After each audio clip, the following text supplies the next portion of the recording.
Hey, what's up everyone? In this video, I wanted to talk about, summarize, and review the book The Sleep Revolution by Arianna Huffington.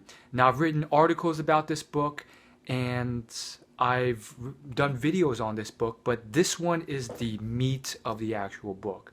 The other ones have more so been on some of the top techniques or insights that I've picked up from the book, but this one's sort of the comprehensive guide. And to be honest, I'm going to be quite vicious about it. There are some things I don't like about the book, and I'm going to be fairly critical. But it wouldn't be true to myself if I just said this book was, so amazing. It's just not the case. And yes, there are some good points, but there are some bad points too. So let's just get started. What is this book and who is Arianna Huffington? So Arianna is a very well-known socialite, networker, and entrepreneur. She's a multimillionaire, and she played a huge hand in starting one of the most well-known blogs and websites on the internet called the Huffington Post. And for the last few months or so, she has making it a point to promote the heck out of this book, and rightfully so. She used to be just like everyone else in this world, and I see this from high schoolers all the way to CEOs. She lived off very, very little sleep every night, and eventually she burnt out, collapsed from exhaustion, and did a whole TED talk about the topic, and was so impassioned by this that she turned it into a book and went into great detail about the book. And I think it's become a bit of her calling. She's really enthused by this because she realizes how bad it is and illogical it is to simply assume that the less sleep you get, the more productive you get. It's not as simple as that. There's a gray area where sometimes getting more sleep does more good. And I mean, you don't have to look too far because there's plenty, thousands of, millionaires or CEOs or whoever else, maybe it's your classmates, who are bragging about how they only got 3 hours of sleep. And I used to be like this myself. And, I've really started getting into studying sleep even before I heard about this book. So here's the big message about basically what I said already. The big message from the book is that sleep is important and you should get more sleep. However, here's where I start kind of tearing apart the book. Just to be honest, I think one big thing I didn't like about the book was citation. Credibility and accuracy are really important in my case because you don't want bad advice, and you, maybe just like me, don't want advice that's not good advice, even if the rest of the world falls for it. So, although Arianna does cite a ton of sources in her book that credit specific organizations, institutions, and people who conducted the experiment, there are many times in the book where, quite frankly, it was a very vague citation. And we're talking stuff like simply citing the country. And these weren't that hard to find. These were like literally, for example, she would say stuff like a Norwegian study concluded that. It's like, what Norwegian study? There's thousands of studies in it's just so that's one thing. I didn't really like the fact that there was a lot of those very vague citations with no numbers or specific references to follow that up on. And at the very least, she could have put like a number, those tiny superscript numbers at the end of the word, and then pointing it to a anthology in the back with the specific study I could have looked up, but that never occurred. It was just a Norwegian study, a study from Germany. Like, how can I trust that? I don't know. And that's what we call a secondary source, which isn't even properly cited. So I really didn't like that at all. And then the other big thing about the book was the fact that there was just a ton of information that wasn't on why sleep is so crucial. And I think that was just highly underemphasized in the book. And there wasn't a lot of data proving that. There was enough I mean, a few good points here and there, to the point where I was like, okay, this is worth considering. But even those weren't properly cited. The one that I can come come up with off the top of my head, and this was after deep research. I'm talking like hours reading this book, and then like taking notes, was from basically all these organizations pointing to the fact that the uh, the optimal amount of sleep needed is 7 to 9 hours for an adult. And there's a ton of very official sleep organizations and foundations that concluded that. But other than that, I felt just there's way too much overemphasis. I mean, the bulk of the book was on techniques and data and studies on how you can sleep longer, or of increase the efficiency with how fast you fall asleep, or how you can sleep better. But the majority of the book basically was on sleep techniques and on how you can increase the length of how long you sleep, which I think is arguably important, but like arguably like why does that matter? Like there's so many techniques in the book about this and studies, but it's like, you know, why would we want to increase the amount we sleep? I already sleep naturally 10 to 11 hours if I don't have an alarm clock.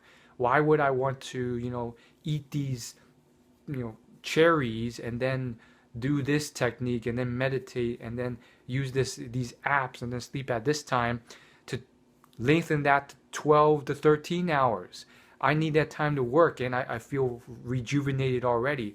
So it was that kind of thing going on, and I was like, So that's basically the big thing I didn't like about the book.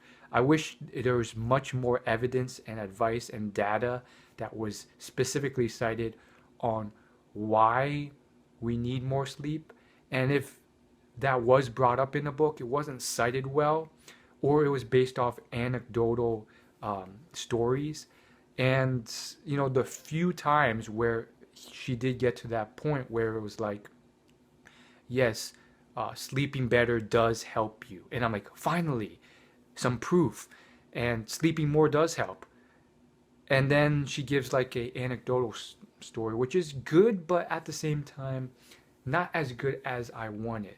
So, for example, she cited a number of athletes who decided to sleep more, and then a bunch of their athletic stats improved. And that was probably the big highlight of the book. And I was looking for more stuff like that. And I was looking to include all this information for my blog posts and my videos to talk about this book. And I was really excited about this, but it was difficult to find. So from here, I'm probably going to think of doing my own research using Google Scholar and other resources on the web to figure out if what's the truth behind this. And hopefully we'll find something. Hopefully there will be enough information out there. But the conclusion I got from the book was that, yes, I need at least 7 hours a night, and probably more. And other people could tell me otherwise. There's plenty of CEOs and successful people who brag about 2 hours a night, but I don't think that's sustainable or healthy in the long term or ideal. And I think there's also plenty of successful people who aren't in the limelight that get their healthy dose of sleep, and that's 6 to 8 hours. And that was another great thing that was in the book. She did do a lot of great stuff. I don't want to detract from her as well. She also did a bunch of good stuff, and she cited a number of CEOs and athletes that did sleep for a long time. LeBron James apparently sleeps 12 hours, and then there's the CEO of Microsoft and Campbell Soup, who both sleep 8 hours a night, and there's plenty of other people who sleep a lot. So it was a mix of both things I liked about the book, things I didn't. And nonetheless, I think this is something that I really want to figure out, but I think I've already come to a conclusion. Now, if you are one of those people who are looking for sleep hacks or sleep techniques, uh, the book is filled with technology advice. Like, she literally has this whole chapter on different technology, as well as all these different things you can do. And honestly, it wasn't a bad book. I just wanted to make this video on the things that were critical that I had to let go. So there's so many good stuff in the book as well. So I don't want to seem like a complete critic. I mean, there's stuff on blue light.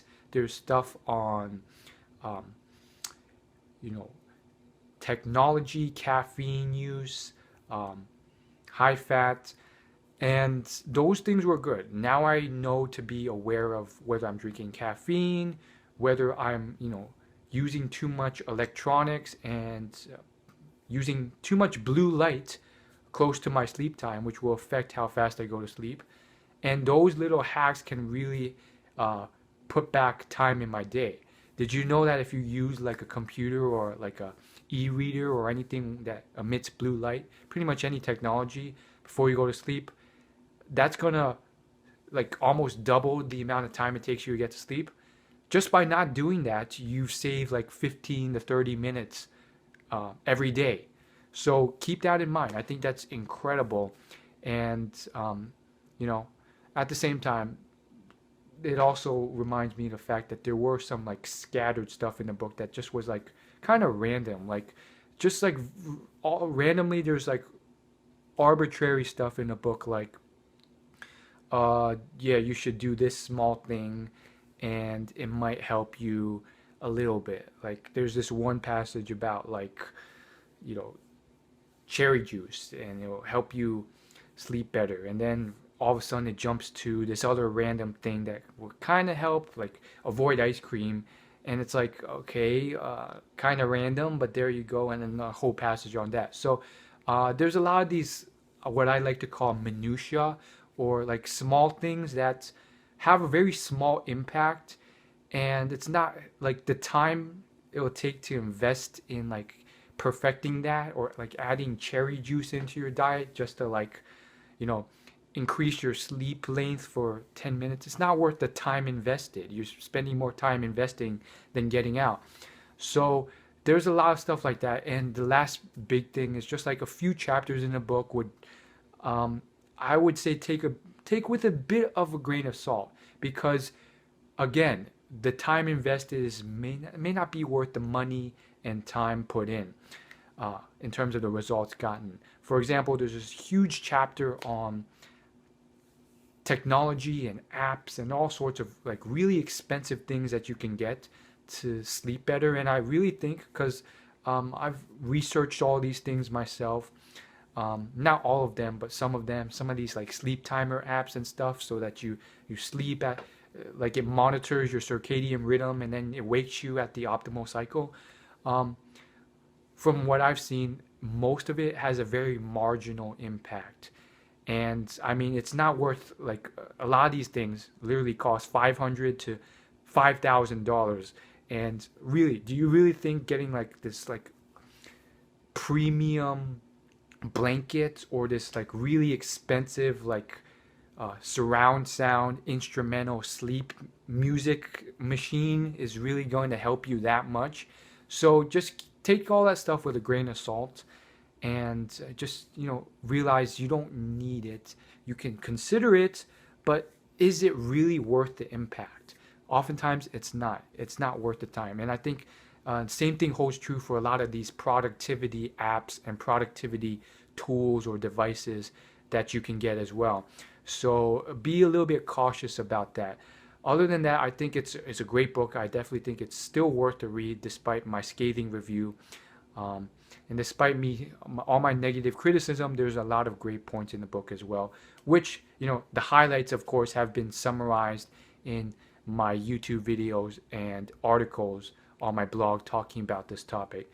So it's a really great book. And I think the last big thing, just to remind you again, is that as far as those like sleep technological things,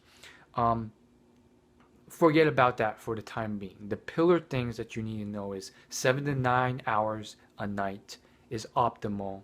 Second thing, no caffeine or electronics at least an hour before bed. For caffeine and alcohol, 6 hours before bed. And then all the other stuff, you can check out my other videos on, but those are the pillar things. And I will see you in the next video. Thanks for watching. Peace.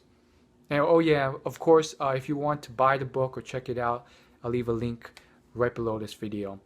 And I will link the other articles and videos right below in the description of this video as well. Thanks for watching, and if you're new to this channel, go ahead and hit the subscribe button for future free updates on my YouTube channel. Thanks for watching. Peace.